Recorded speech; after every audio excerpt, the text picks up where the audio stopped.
श्रावण मास पवित्र और पौराणिक व्रत कथा। श्रावण मास में हर दिन सुनिए यह व्रत कथा। प्राचीन काल में एक धनी व्यक्ति था जिसके पास सभी प्रकार की धन दौलत एवं शोहरत थी, लेकिन दुर्भाग्य ये था कि उस व्यक्ति की कोई संतान न थी। इस बात का दुख उसे हमेशा सताता था, लेकिन वो और उसकी पत्नी दोनों शिव भक्त थे। दोनों ही भगवान शिव की आराधना में सोमवार को व्रत रखने लगे। उनकी सच्ची भक्ति को देखकर मां पार्वती ने शिव भगवान से उन दोनों दंपति की सुनी गोद को भरने का आग्रह किया। परिणाम स्वरूप शिव के आशीर्वाद से उनके घर में पुत्र ने जन्म लिया, लेकिन बालक के जन्म के साथ ही एक आकाशवाणी हुई, यह बालक अल्पायु का होगा। 12 साल की आयु में इस बालक की मृत्यु हो जाएगी।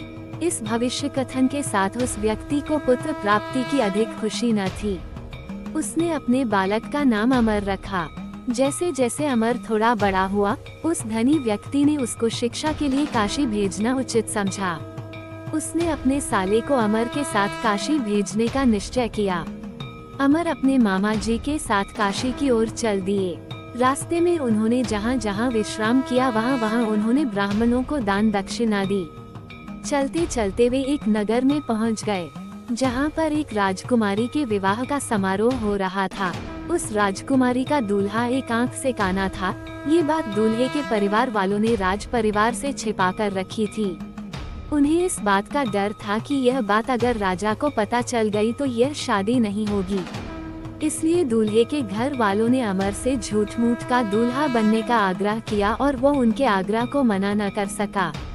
इस प्रकार उस राजकुमारी के साथ अमर की शादी हो गई, लेकिन वो उस राजकुमारी को धोखे में नहीं रखना चाहता था। इसलिए उसने राजकुमारी की चुनरी में इस घटनाक्रम की पूरी सच्चाई लिख दी।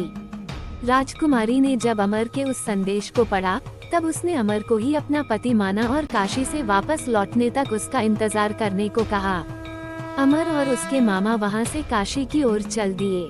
समय का पहिया आगे बढ़ता रहा। उधर अमर हमेशा धार्मिक कार्यों में लगा रहता था। जब अमर ठीक 12 साल का हुआ, तब वह शिव मंदिर में भोले बाबा को बेल पत्तियां चढ़ा रहा था।